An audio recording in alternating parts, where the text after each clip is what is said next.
একটা স্তর ভাই স্তর তুমি যাইতেই আসো, এক স্তরের পরে আরেক স্তরে, আরেক স্তরের পরে যাইতে যাইতে তোমার শেষ পরিণতি হবে আল্লাহর সাথে সরাসরি সাক্ষাৎ করবে।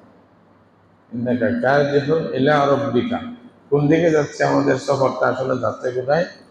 আমরা চাই না চাই আমাদেরকে ঘুরে ফিরে আমাদের রবের সামনে দাঁড়াতে হবে। এটা হলো আসল বিষয়। এই জিনিসটা কোরআনে বারবার আমাদের স্মরণ করিয়ে দিয়েছে। ওয়াম্মা মান খাফা মাকামা রাব্বিহি ওয়া নাহা আন-নাফসা আনিল হাওয়া ফাইন্নাল জান্নাতা হিয়াল মাওয়া। যে আল্লাহর সামনে যে দাঁড়াতে হবে এবং পুঙ্খানুপুঙ্খানুরূপে প্রত্যেকটি জিনিসের জরা জরার হিসাব দিতে হবে, এইটা যার মনে থাকবে, আল্লাহকে ভয় করে, তারা কামিয়াব হবে। এটা বলতে যে আল্লাহর সামনে দাঁড়ানো, তাই এটা শেষ পরিণতি হচ্ছে আল্লাহর সামনে দাঁড়ানো। এখন শুরু হয়েছে কোথা থেকে? আলমুল আরওয়াহ বলা হয়। একটা জগৎ ছিল যেখানে আমাদের রূহগুলি আল্লাহ সৃষ্টি করে রাখছেন। তো রূহটা কোথা থেকে আসছে, রূহের বাস্তবতা কি, এই সম্পর্কে যখন রাসূলুল্লাহ সাল্লাল্লাহু আলাইহি ওয়াসাল্লামকে জিজ্ঞাসা করা হয়েছে, তখন আল্লাহ তাআলা বলেন, আপনি বলে দেন এটা সম্পূর্ণরূপে আল্লাহর আদেশের বিষয়, আল্লাহর অর্ডার। এখানে মানুষ কিছু বুঝবে না, আর তোমাদেরকে সেই জ্ঞান দেওয়া হয়নি। ওয়ায়াসআলুনাকা আনির রূহ, আল্লাহ বলতেছেন আপনার কাছে রূহ সম্পর্কে তারা প্রশ্ন করবে, আপনি সোজা উত্তর দিয়ে দেন, বলি রূহ মিন আমরি রব্বি, রূহটা আমার রবের আদেশ। আল্লাহর যে বলছে, আদেশ দিছেন, হয়ে যা, হয়ে গেছে। এটা বাস্তবতা কি যদি আমরা বুঝতে যাই তাহলে আমাদের দেমাগে ধরবে না এটা। এই জন্য কি বলছেন, ওমা উতীতুম মিনাল ইলমি ইল্লা কালিলা, তোমাদেরকে যে জ্ঞান দেওয়া হয়েছে এটা খুবই স্বল্প। তোমাদের জ্ঞানের পরিধি এত বড় না যে তোমরা এটা বুঝতে পারবে, তোমাদের বুঝের বাহিরে। তো সুতরাং এই নিয়ে তোমরা চিন্তা করে লাভ নেই, আল্লাহর আদেশ এতটুকু বুঝো, আল্লাহ জানে ভালো এটার অবস্থা কি। তো যে অবস্থাতে থাকে না কেন, একটা সময় ছিল শুধু রূহের জগতে ছিল। রাসূলুল্লাহ সাল্লাল্লাহু আলাইহি ওয়াসাল্লাম বলছেন, আল মানে ইনসানু আরওয়াহুন মুজান্নাদা, মানুষ এটা হলো কতগুলি রূহের জগতে, এটা একেবারে একত্রিত ছিল সবাই। ওমা তাআরাফা ফিহা তাআরাফা ফিহা, রূহের জগতে যার সম্পর্ক সাথে সাথে হয়েছে, দুনিয়াতে আসার পরেও তার সম্পর্ক তার সাথে হবে। ওমা তানাকারা মিনহা তানাকারা ফিহা, আর যার সম্পর্ক হয় নাই রূহের জগতে, যার সাথে একের সাথে পরিচয় হয় নাই, দুনিয়াতে আসার পরেও তার সাথে আর পরিচয় হবে না, দেখা হবে না, সাক্ষাৎ হবে না, আসবে চলে যাবে। হয়তো কেউ আগে আসছে, কেউ পরে আসছে, হয়তো একসাথে আসলেও এত দূরে যে আর দেখা হবে না। এরকম হাজার কোটি লোক আছে যাদের আমরা খবরে জানি না, হয়তো মানে উনি আসছে কিনা এটাও জানি না, জীবনে দেখাও হবে না, এরকম হচ্ছে। তো রাসূলুল্লাহ সাল্লাল্লাহু আলাইহি ওয়াসাল্লাম বলছেন এক সময় ছিল ওটাই, রূহের জগতে কতদিন থাকবে। আল্লাহ তো সব রূহ সৃষ্টি করছেন তখন, হযরত আদম আলাইহিস সালামের পিঠ থেকে সব রূহগুলো, ওনার যতগুলি আওলাদ কিয়ামত পর্যন্ত আসবে নরনারী, সবাই রূহগুলোকে আল্লাহ হাজির করছিলেন। সব রূহগুলোর থেকে আল্লাহ তাআলা ওয়াদা নিয়েছিলেন, এবং আল্লাহ তাআলা তাদেরকে বলছিলেন, আমি কি তোমাদের রব নই? যে সবাই বলছিলাম, আপনি তো আমাদের রব, আর কেউ তো নেই। তো শাহিদিনা আমরা সাক্ষী দিয়েছিলাম তখন। এটাকে সেই যুগের ওয়াদা বলে, আলাস্তু বিরাব্বিকুমের ওয়াদা। এটা দুনিয়াতে আসার পরে আবার স্মরণ করাই দেয় বারবার, নবীদের মাধ্যমে, আল্লাহ তাআলা কিতাবের মাধ্যমে বলে দিলেন, তুমি ওয়াদা করেছিলাম মনে আছে, তুমি স্বীকার করেছিলাম মনে আছে, দুনিয়াতে আসার পরে আর কাউকে রব মনে করিও না, আর রবের সাথে আর কাউকে শরীক করিও না, অংশীদার বানাইও না, ইত্যাদি কথাগুলি নবীরা, প্রত্যেক নবীরা নিজের নিজের যুগে আল্লাহর কিতাবের মাধ্যমে নিজের আল্লাহর বান্দাদের কাছে, নিজের উম্মতের কাছে এটা পৌঁছে দিয়েছে। সর্বশেষ নবী মুহাম্মদ রাসূলুল্লাহ সাল্লাল্লাহু আলাইহি ওয়াসাল্লাম উনিও পৌঁছে দিয়েছেন যে আসল বাস্তবতাগুলো বারবার বারবার দুনিয়াতে, পৃথিবীতে একবার না বারবার এটা উচ্চারিত হয়েছে, এটা বলা হয়েছে মানুষকে, এর গুঞ্জন পৃথিবীতে আছে, সবাই জানে, আগের পরে সবাই জানে, ইতিহাস এভাবেই চলে আসতেছে। তো রুহের জগৎ থেকে আমরা যখন দুনিয়াতে আসা আল্লাহর হুকুম হয়, তখন আল্লাহ তাআলা একটা জগৎ মধ্যখানে রাখেন, যেটাকে আমাদের মায়ের পেটের বলি, আলমু আল আজিন্না বলা হয়। আলমুল আজিন্না মানে এটা কি? যতদিন মায়ের পেটে থাকে, এখানে কেউ 7 মাস, 8 মাস, 9 মাস, 1 বছর, কেউ কেউ হয়তো একটু বেশিও থাকে, ব্যতিক্রম হিসাবে। যাই হোক, এটা মায়ের পেটে একটা একটা জগৎ সময় আমাদের পার করতে হয়। এটাকে আমাদের শরীরটাকে এখানে রেডি করা হয়, আল্লাহ রাব্বুল আলামিন রেডি করেন। এটা কোরআন মাজিদের মধ্যে আছে কিভাবে হয়, এগুলা কোথা থেকে নির্যাসগুলো নেওয়া হয়। মূলত যদি দেখা যায়, আল্লাহ বলছে যে আমি আদম থেকে সৃষ্টি করছি, এবং ওই আদম থেকে ওনার স্ত্রীকে সৃষ্টি করছি, এবং বাকি সবগুলোকে ওদের মাধ্যমে একটা লিঙ্ক দিয়ে আমি সৃষ্টি করেছি। আপনারা বর্তমান যুগে, বিজ্ঞানের যুগে যদি ডিএনএ এর বিষয়টা দেখেন, তাহলে তো একটু স্পষ্ট বুঝে আসে যে কার থেকে কিভাবে লিঙ্ক হয়ে আসতেছে, আল্লাহ তাআলা কিভাবে তৈরি করতেছেন। আর আল্লাহর দাবি হলো খালাকাকুম মিন তুরাব, মাটি থেকে তোমাদেরকে সৃষ্টি করেছি। তো মাটি থেকে সৃষ্টি করেছে যদি নেন, ওই আদম আলাইহিস সালামের বানানোর যে মাটিগুলো ছিল, ওটাই মূলত সমস্ত মানুষের অস্তিত্বের পিছনে, ওটারই আসল নির্যাস। এটা কেমনে কেমনে লিঙ্ক হয়, এটা অনেক বড় লম্বা একটার বিষয়। তবে আল্লাহ তাআলা আমাদের সবাইকে ওই লিঙ্কেই বানাইছে, যার কারণে বলা হচ্ছে তোমাদের সবাই পিতা হলো আদম। কেমনে হয়? যে পিতার পিতা যাইতে যাইতে আদম, আর এর আগে আর নাই। এটা তো মানব ইতিহাস, এখানেই শেষ। যাই হোক, আল্লাহ তাআলা এভাবে একটা তরিকা রাখছেন, যাকে যখন ওখানে পাঠাবেন, রূহ ওখান থেকে বলে দিবে। মানুষ স্ট্রাকচার তৈরি হওয়ার পরে আল্লাহ তাআলা বলবেন এই শরীরের মধ্যে রূহটা দিয়ে দাও। তখন এই রূহটা আবার দুনিয়াতে আসে। দুনিয়াতে কতদিন থাকে, এটা আল্লাহ তাআলা দুনিয়াতে আসার আগে মায়ের পেটেই লিখে দেওয়া হয়। হাদিসের মধ্যে আছে, রাসূল করিম সাল্লাল্লাহু আলাইহি ওয়াসাল্লাম বলেছেন, যখন 3, 4, 120 দিন যখন যায়, তখন মানুষের কপালে কতগুলি জিনিস লিখে দেওয়া হয়।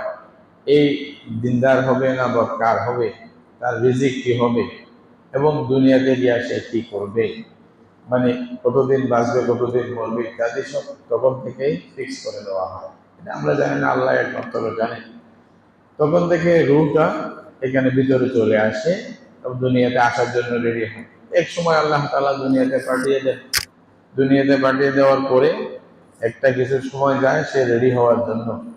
যখন তার মধ্যে হুঁশ জ্ঞান আসে, তখন আল্লাহর পক্ষ থেকে বলা হয় আজকে থেকে তোমাকে শরীয়তের বিষয়ে জিজ্ঞাসা করা হবে।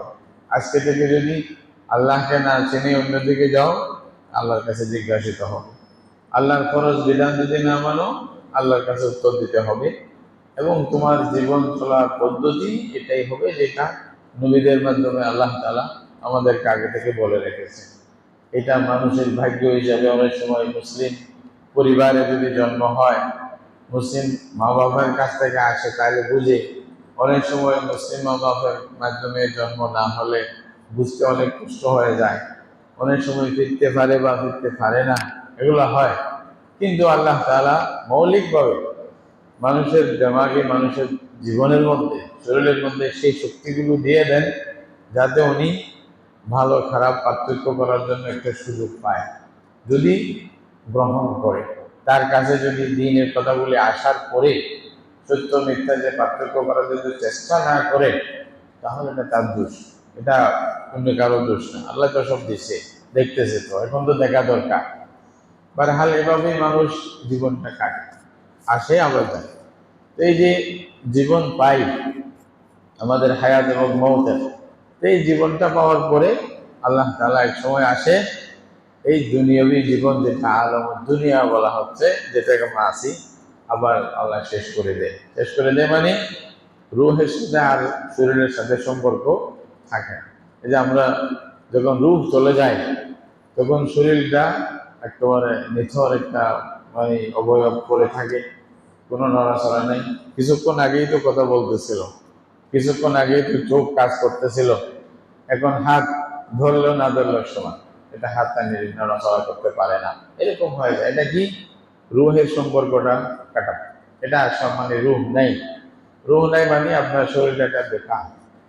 আবার আল্লাহ যখন রুহ দিবেন, মানুষের শরীর এই পৃথিবীতে দুনিয়া থেকে যাওয়ার পরে বরজখী জীবনে শরীরটা থাকে কিনা, এটার ব্যাপারে কোরআন হাদিস যতটুকু বলতেছে, আল্লাহ তাআলা আম্বিয়া কেরাম যারা আল্লাহর নবীরা আছেন, এই শুরু থেকে শেষ পর্যন্ত যতগুলি নবী এসেছেন, এদের সম্মানার্থে আল্লাহ তাআলা তাদের শরীরকে অক্ষত রাখেন এবং যেভাবে শরীরটা আছে এভাবেই রাখেন।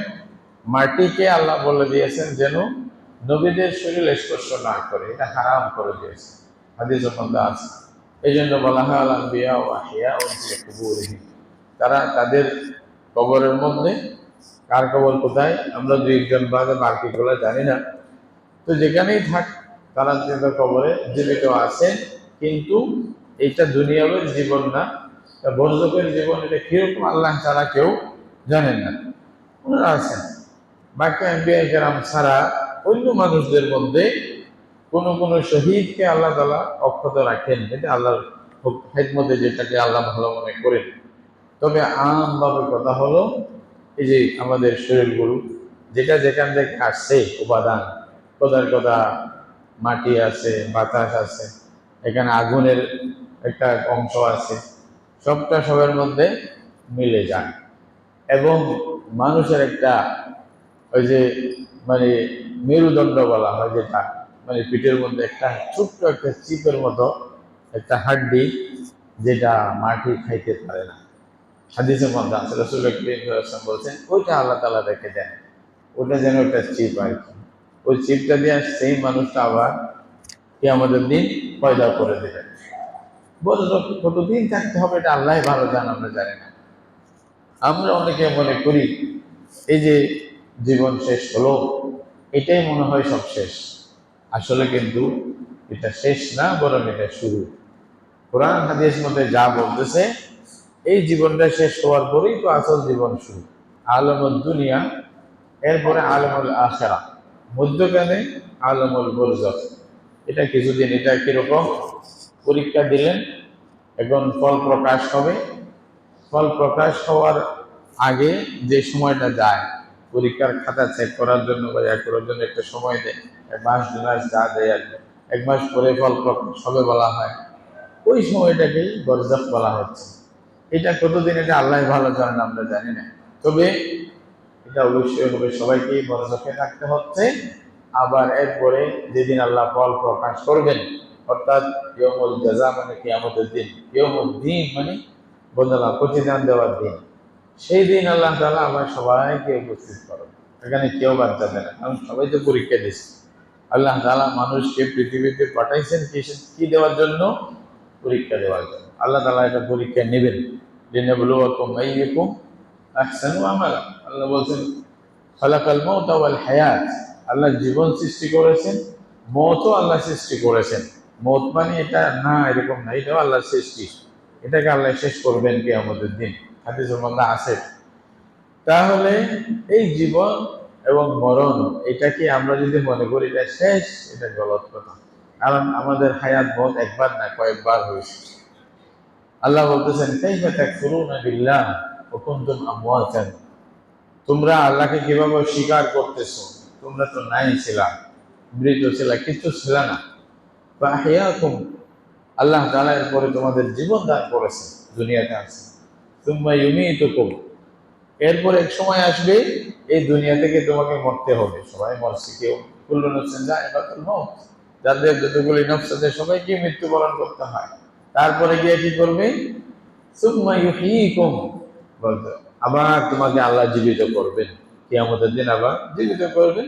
সুম্মা ইলাইহি তুরজাউন, এরপরে আরেক আয়াতের মধ্যে আল্লাহ বলেন রব্বানা আমাততানা ইসনাতাইন ওয়া আহইয়াইতানা ইসনাতাইন, আল্লাহ দুইবার জীবিত করছো, দুইবার মৃত্যু দিছো। মানে এরপরে আল্লাহর কাছে দোয়া করতেছে যে আল্লাহ এখন আমাদেরকে ক্ষমা করে দাও। তাই আছে বলবার, তাহলে জীবন মরণের একটা ইতিহাস চলতেছে আমাদের জীবনে। আমরা যদি মনে করি এই মত এটা শেষ, এটা গলত হয়ে যাবে, এটা ভুল ধারণা হবে, ইসলামী ধারণার সাথে মিলবে না। যার কারণে আল্লামা ইকবাল সুন্দর করে বলছেন। উনি বলছেন মौत को समझा है गाफिल इख्तिताम जिंदगी, मौत को समझा है गाफिल इख्तिताम जिंदगी, ये दवाम जिंदगी सुबह दवाम जिंदगी, ये शाम जिंदगी सुबह दवाम जिंदगी। আল্লামা ইকবাল বলতেছেন যারা জাহেল গাফেল, বুঝে না দুনিয়াদারি কিছু, দুনিয়ার সাথে সম্পর্ক নাই বা ভালো বুদ্ধি নাই, তারাই মনে করে মৌত মানে সব শেষ। মৌত কো সমঝা হে গাফিল ইখতিতাম জিন্দেগি, জীবন শেষ এটা বলে আসলে ঠিক না। আসলে দেখতে গেলে বাস্তবিক জীবন দুনিয়ার জীবনের সন্ধ্যা এবং আখিরাতের জীবনের সকাল।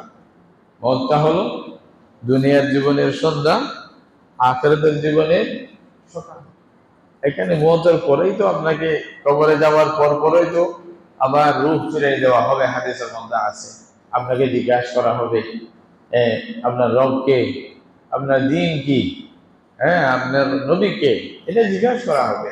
তিনটা প্রশ্নের উত্তর দিতে পারলে যখন আরেকটা প্রশ্ন করা হবে কেমনে জানলেন, কেমনে জানলেন, তখন বলবেন যে আমি কোরআন পড়ছি, এটা উত্তর দেবে। আর যারা উত্তর দিতে পারবে না তাদেরকেও প্রশ্ন করা হবে কেন জানো নাই, তারা তো রিপোর্ট আছে, তারপরেও প্রশ্ন করবে, বলছে যে আমি কোরআন পড়িনি, আমি কোরআন পড়ি নাই, কোরআন সম্পর্কে জানি না, কোরআনের খবর নাই আমার। তো বলবো যে হ্যাঁ এটাই আমরা জানতাম, তুমি কোরআনের কাছে দাঁড়িয়েছিল না, কোরআন শিখতেও চাও নাই, পড়তেও চাও নাই, বুঝতেও চাও নাই, আমল করতেও চাও নাই, তাহলে তুমি তো বলবে কি, বলতে পারবে না। এরপরে ভালো হইলে ভালো, খারাপ হইলে খারাপ, যতদিন থাকতে হইলে আল্লাহ ভালো জানেন। এরপরে কিয়ামতের দিন উঠবো, তারপরে আল্লাহর সামনে যাব। হাদিসের মধ্যে আছে মানুষ আল্লাহর সামনে এভাবে দাঁড়াবে যেন লাইসা বাইনাহু বাইনাহু তুরজুমান, কোনো বাধক থাকবে না।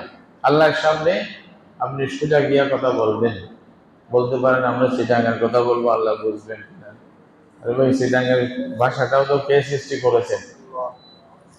আল্লাহ হলো ওমিন আয়াতিহি ইখতিলাফু আলসিনাতিকুম ওয়া আলওয়ানিকুম। আল্লাহ বলতে মানুষ তোমাদেরকে বিভিন্ন বর্ণের বানাইছেন, বিভিন্ন ভাষার বানাইছেন। এটা কার? আল্লাহ রাব্বুল আলামিনের নিদর্শন। আল্লাহ চাইছেন বলে ভিন্ন ভিন্ন ভাষা দিয়েছেন, আল্লাহ চাইছেন বলে ভিন্ন ভিন্ন বর্ণের মানুষ, ভিন্ন রকমের মানুষ হয়েছে। এটা আল্লাহ তাআলার নিদর্শন, আল্লাহ বানাইছে। সুতরাং আমি আর আপনি সবাই তখন ওই জগতে গিয়া সবাই আরবি বলবো, এটা আল্লাহ তাআলা মুখ থেকে জারি করে দেবেন। আপনি আপনার সবকিছুর খবর দিবেন। হাদিসের মধ্যে আছে অন্তত 5টা বিষয়ে আপনাকে আমাকে সবকিছু রিপোর্ট করতে হবে। জীবনটা যে পাইছি এটার ব্যাপারে, জীবনের মধ্যে যেটা যৌবন পাইছিলাম এটার ব্যাপারে, সম্পদ যেটা পেয়েছিলাম এটা কিভাবে অর্জন করছি, কিভাবে ব্যয় করছি এটা বলতে হবে।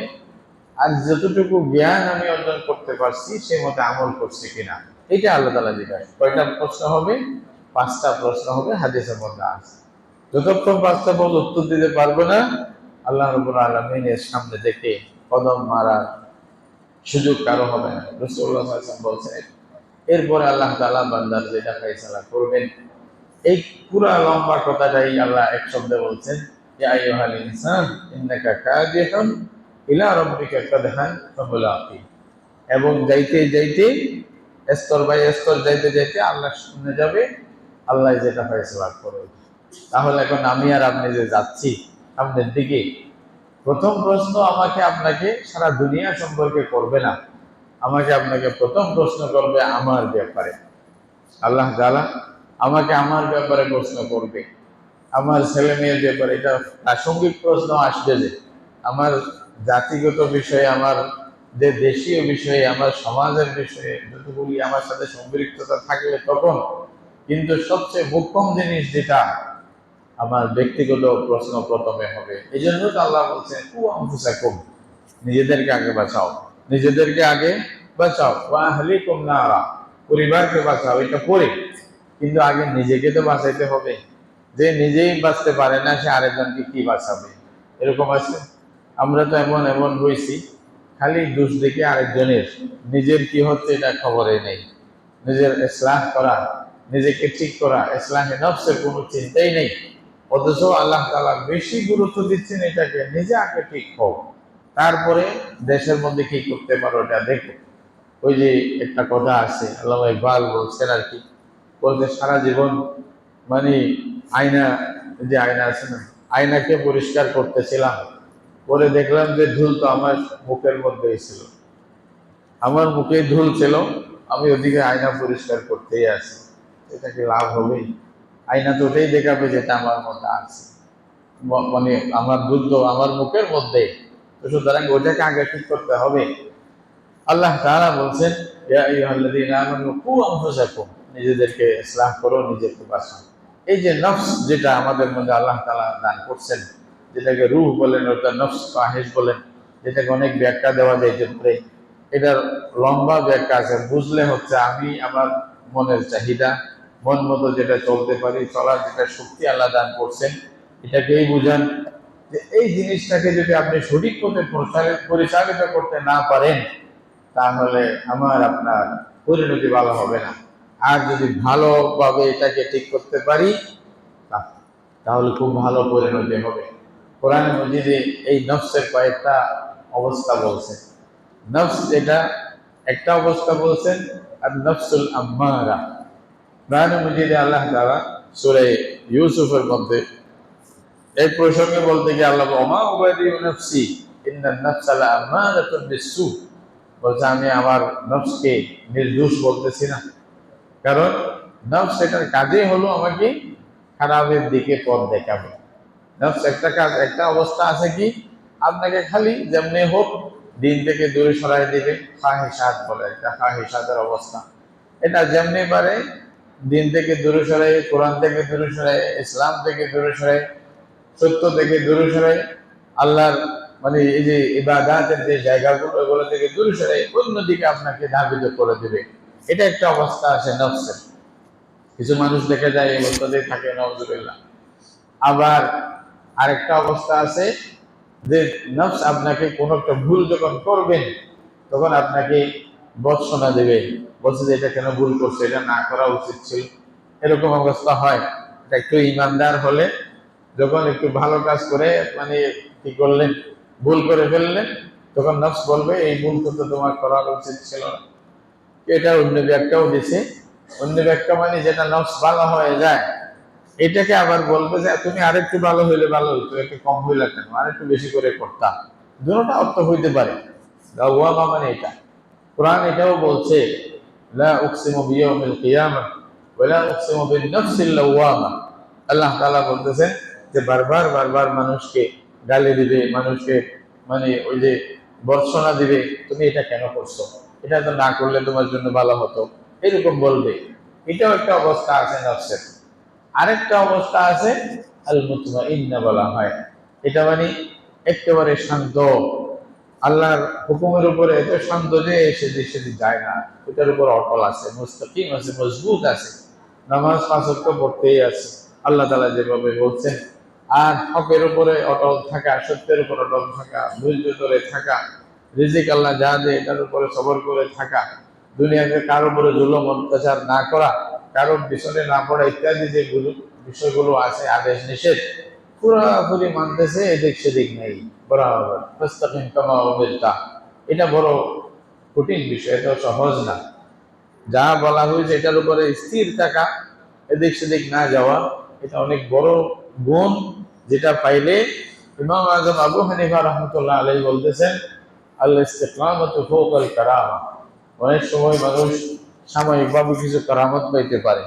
আমরা শুনি না, বলতে এত বড় বুজুর্গ বলছে পানির উপরে মুসল্লা মিশে নামাজ পড়তেছে, এটা শুনি না, অনেক সময় বলছি এরকম আছে, শোনা যায়, এরকম এরকম বড় কেরামতি দেখা যায়। আবু হানিফা রাহমাতুল্লাহ আলাইহি বলতেছেন, সবচেয়ে বড় কেরামতি হলো, কেরামতি সব কেরামতির উপরে কেরামতি হলো শরীয়তের উপরে অটল থাকতে পারা, এটা থেকে বিচ্যুতি না হওয়া। এর চেয়ে বড় কেরামতি আর নাই। এই জন্য বলছে কি আল ইস্তিকামাতু ফাওকাল কারাম। রাসূল কারীম সাল্লাল্লাহু আলাইহি ওয়াসাল্লাম হাদিসের মধ্যে বলতেছেন, সেই আবাদনি হুদ, আমাকে সূরা হুদ এটাকে আমাকে কি করে ফেলছে, বুড়ো বানাই দিয়েছে। বলছে যে কেন, বলছে এখানেই আল্লাহ বলছেন ফাস্তাকিম কামা উমিরতা, যেভাবে আপনাকে আদেশ দেওয়া হয়েছে সেই আদেশের উপরে অটল থাকেন। বলছে এটা এত সহজ বিষয় না, এটার উপরেই মানুষ মজবুত থাকবে সবসময়, এদিক সেদিক যাবে না, সুন্নাহ যা বলছে তাই, কোরআন যা বলছে তাই, এদিক সেদিক যাইতে পারবো না। মুজাদ্দিদ আল গুসানি রহমতুল্লাহ আলাইহি ওনাকে, ওনার কাছে একজন লোক বায়াত হইতে আসছিল, প্রায় 8-10 বছর ওনার পিছনে সময় দিছে। সময় দেওয়ার পরে পরবর্তী অনেকে আসে না যে সাকিরদের মধ্যে কিছু জুস থাকে, যে হুজুরের মধ্যে কিছু না পাইলে আর ফায়দা কি, হুজুরের পিছনে ঘোরার দরকার কি। তো উনি পরে বলতেছেন, হুজুর হুজুর আমি চলে যাচ্ছি, আমি তো চাইছিলাম আপনি বড় বুজুর্গ কিছু কেরামতি দেখবো, কিছু দেখলাম যে আমি চলে যাচ্ছি, আর আপনার কাছে সময় দিয়ে নষ্ট করে লাভ কি। তুমি বলছো যে ভালো, তুমি তো মানে অনেকদিন ছিল আমার সাথে, তুমি কি দেখতে চাইছিলে এটা তো আমার জানা নাই, হয়তো দেখতে পাও নাই, চলে যাবে, তবে একটা আমাকে সাক্ষী দিয়ে যাও, একটা সাক্ষী দিয়ে যাও, একটা আমি প্রশ্ন করবো, এটা উত্তর দিয়ে যাও। বলতে হুজুর বলেন, বলতে এই 10 বছর যে আমার সাথে ছিলাম, কোনোদিন বা কোনো সময় আমি রাসূলুল্লাহর সুন্নতের বিরুদ্ধে কিছু করছি এরকম তুমি দেখছো? বলতে হুজুর দেখি নেই। বলছে এই সাক্ষীটা আল্লাহর কাছে দিও কিয়ামতের দিন। আল্লাহ, এই সাক্ষীটা তুমি কিয়ামতের দিন আল্লাহর কাছে দিবা যে আমি 10 বছরে ওনাকে সুন্নতের বিরুদ্ধে, রসুলের নিয়মের বিরুদ্ধে যাইতে আমি দেখি নাই। বলছে এটি আমার দরকার, এবার তুমি যাইতে পারো। তখন ওনার চোখ খুলছে, বলছে আসলে এটাই তো সবচেয়ে বড় কেরামত, এটাই তো সবচেয়ে বড় কেরামত। সাময়িক কিছু পাইতে পারে, এতে প্রদোষ কলন্ত হইতে পারে। এই জন্য যদি স্থির থাকতে পারে এটা অনেক বড় জিনিস। এটা যদি হয়, এটাকে বলছেন আর নফসুল মুতমাইন্না। নফসের এই অবস্থা যখন হয়ে যায়, তাকে কোনো লোক সরাইতে পারে না, ভয় ওনাকে দিন থেকে সরাইতে পারে না, সত্য থেকে সরাইতে পারে না। আসহাবে রসুল সাল্লাল্লাহু আলাইহি ওয়াসাল্লাম, রাসূলুল্লাহ সাল্লাল্লাহু আলাইহি ওয়াসাল্লামের সাহাবীদের নফসের অবস্থা রাসূলুল্লাহর সুহবতের বদৌলতে, রাসূলুল্লাহর নজরের বদৌলতে এত মজবুত ছিল, পৃথিবীর কোনো কিছু তাদেরকে এদিক সেদিক করতে পারেনি। আহাদ আহাদ বলতে বলতে দুনিয়া থেকে চলে গেছেন। যেটা ইমান আনছে, রসুলকে দেখছে, ওটার উপরেই ছিল। এদিক সেদিক তাদেরকে কত কিছু করছে, মেরে ফেলার জন্য ধমকি দিয়েছে, পয়সা দেওয়ার জন্য লোভ দিয়েছে, কোনো কিছু এদিক থেকে পারে।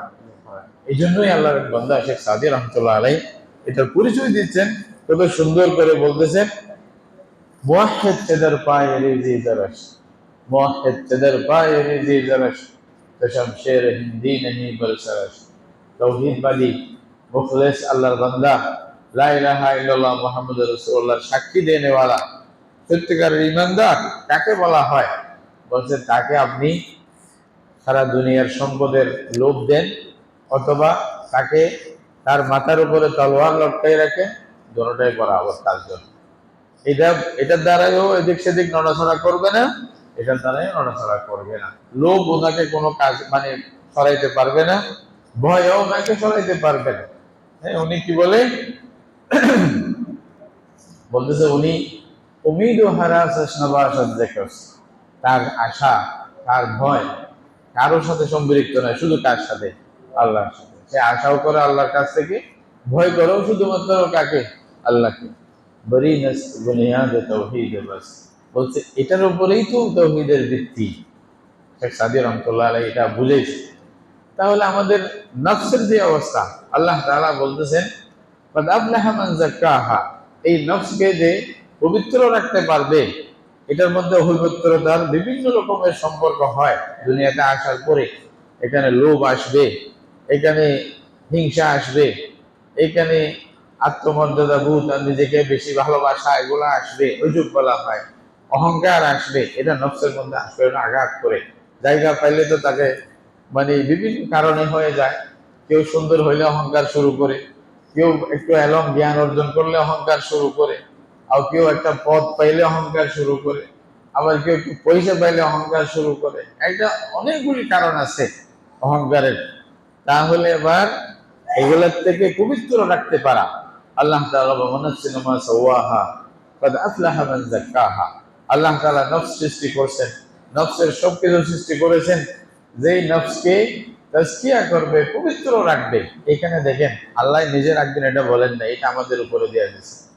আল্লাহ সবকিছু করার পরে এখন তোমার নফসকে পবিত্র রাখা, মৃত্যু পর্যন্ত এটাকে ভালোভাবে রাখা, ইতমিনানের অবস্থায় নিয়ে আসা, এটা তোমার দায়িত্ব, এটা তোমার কাজ, এটা তুমি নিজে করো। এই জন্য কি বলছে, ফাআম্মা মান খাফা মাকামা রাব্বিহি ওয়া নাহা নাফসা আনিল হাওয়া, নিজের নফসকে মন মতো চলা থেকে যে বিরত রাখবে, এ রাখতে পারবে। এই জন্য বলছে খাফা মাকামা রাব্বিহি, যার কাছে ভয়টা থাকবে যে আল্লাহর সামনে আমাকে দাঁড়াইতে হবে, আল্লাহর সামনে আমাকে দাঁড়াইতে হবে, এই বিশ্বাসটা যার অন্তরে থাকবে, এই ভয়টা যার কাছে থাকবে, সে অন্যায় করতে পারবে না। ওনার জন্য আর এত বেশি এই যে মানে পুলিশ, মানে কেস, মহকামা, এগুলোর দরকার হবে না। এক সময় আমরা যখন শুনতাম যে মানে মহকামা আছে, হয়তো 2-3 মাসে একটা কেস আসে না।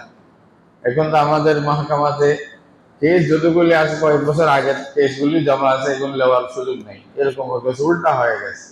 আপনার নফস যখন ইসলাহ হয়ে যাবে, আপনি যখন ঠিক হয়ে যাবেন, এটা মৌলিক জিনিস, এটার দ্বারাই সারা বিশ্ব ঠিক হবে। এটা কেমনি, আমি যদি ভালো হয়ে যায়, আমার স্ত্রী ভালো হয়ে যায়, আমার ছেলে যদি ভালো হয়ে যায়, আমার ঘরটা ভালো হয়ে গেল। একটা পরিবার যখন ভালো হবে, একটা অটোমেটিক একটা সমাজ ভালো হয়ে যাবে। আর এইভাবে সমাজ মিলেই তো দেশগুলি ভালো হয়ে যাবে। সাহাবায়ে কেরাম রাদিয়াল্লাহু তাআলা কে আল্লাহ তাআলা যে একটি স্বর্গীয় সমাজ দান করেছিলেন, তাদের শুরুতে মুহাম্মদুর রাসূলুল্লাহ সাল্লাল্লাহু আলাইহি ওয়াসাল্লামের তরবিয়তের মাধ্যমে। এটা কি এমনিই হয়েছে? রাসূলুল্লাহ কি সবাইকে ডান্ডা দিয়ে পিটাইছে? না, এটা কিছু করতে হয় নাই। তাদের নফস যখন ঠিক হয়ে গেছে, অন্তর যখন ঠিক হয়ে গেছে, এক একটা জিনিস তাদেরকে শিক্ষা দিয়েছেন রাসূলুল্লাহ সাল্লাল্লাহু আলাইহি ওয়াসাল্লাম, ইতিবাচক নেতিবাচক দুটোটাই। হাসদ খারাপ, এটাও তাদের বুঝাইছেন, মিথ্যা খারাপ, এটা বুঝাইছেন, গীবত করা হারাম, এটা বুঝাইছেন, এই যে মানুষের পিছনে পড়ে থাকা, চুগলখড়ি করা, এটা হারাম, এটা বুঝাইছেন। এবং ভালো, সত্য, মানে সত্যের মধ্যে থাকা, ওয়াদা পূরণ করা, এটা ভালো। এভাবে মানুষের সাথে আমানতদারি রক্ষা করা, এটা ভালো। রাসূলুল্লাহ সাল্লাল্লাহু আলাইহি ওয়াসাল্লাম এগুলো সব বুঝাইছেন, এটার উপরেই তারবিয়ত দিয়েছেন। ওনারা যখন এটা অনুশীলন করতেছিলেন রাসূলুল্লাহ সাল্লাল্লাহু আলাইহি ওয়াসাল্লাম থেকে নিয়ে, তাহলে ওরা মাটির মানুষ স্বর্ণে পরিণত হয়ে গেছিলেন। এটা দুনিয়াতে থাকতেই আল্লাহর এত সন্তুষ্টি অর্জন করেছেন যে আল্লাহ তাআলা ঘোষণা করেছেন রাদিয়াল্লাহু আনহু ওয়া রাদু আনহু, আল্লাহ এদের উপরে রাজি, এরা আল্লাহর উপরে রাজি। এটা ঘোষণা, এরকম বড় পুরস্কার দুনিয়া থেকে পেয়ে গিয়েছে। কিন্তু যখনই আমরা রাসূলুল্লাহ সাল্লাল্লাহু আলাইহি ওয়াসাল্লামের প্রদর্শিত, রাসূলুল্লাহ সাল্লাল্লাহু আলাইহি ওয়াসাল্লাম যে মাধ্যমে আমাদের শিক্ষা দিয়েছেন, ওটা থেকে দূরে সরে গেছি যতটুকু, আস্তে আস্তে আস্তে আস্তে আমাদের থেকে সেই গুণগুলো চলে গেছে। তাহলে আমরা যদি হাজার মনে করি, দাবিটা করে খালি আমি মুসলিম, আমার কেন হচ্ছে না, কিন্তু আমার আসলে কাজ হয় না। নফস যেটা আছে, এটাকে আমি ঠিক করে নেই। এখন আমরা আছি খালি আরেক, ওই শয়তান লাগাই দিছে যে আরেকজনের ইসলাহ করো, নিজের ইসলাহ দরকার নাই, এটা মনে করতেছে। আগে আরেকজনের থেকে হাজার ইসলাহ নিজের করি।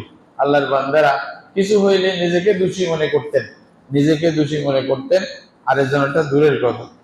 এই আল্লাহর ওলির কথা লিখছেন, উনি ঘোড়াকে কিছু খাওয়াইতে গেছেন, নিজের ঘোড়া, পালিত ঘোড়াকে কিছু খাওয়াইতে গেছেন, ঘোড়া ওনাকে মারতে চাইছে। তো ঘোড়া মারতে চাইতে, কথা শুনে নাই। তো উনি বললেন যে ইন্না লিল্লাহ, এই ঘোড়া আমার কথা শুনতেছে না, নিশ্চয় আমার ইবাদতের মধ্যে ত্রুটি হয়ে গেছে, হয়তো আল্লাহ নারাজ হয়ে গেছেন। উনি ঘোড়াকে খাওয়া বাদ দিয়ে মসজিদে ঢুকে কান্নাকাটি শুরু করছে, তওবা করছে, আল্লাহ আমি ভুল করছি, আমাকে মাফ করে দাও। এখন তো বললে পাগল বলবো যে এগুলা কি কথা, এটার সাথে কি। কিন্তু এটাই বড় জিনিস। আমি যদি নিজে বুঝি এটার জন্য আমি দায়ী, এটা আমি নিজে দায়ী সবচেয়ে বড়, আমার কারণেই হয়তো হচ্ছে, তাহলে দেখতেন আজকে সারা পৃথিবীতে দুর্নীতি অনেক হাজার গুণে কম হয়ে যেত। আমি যদি আমি আল্লাহকে চিনতাম, আমি আমার দায়িত্ব বুঝতাম, আমি কত বড় অপরাধী এটা যদি আমি জানতাম, তাহলে আমি আরেকজনকে দোষ দেওয়ার পিছনে যাইতাম না।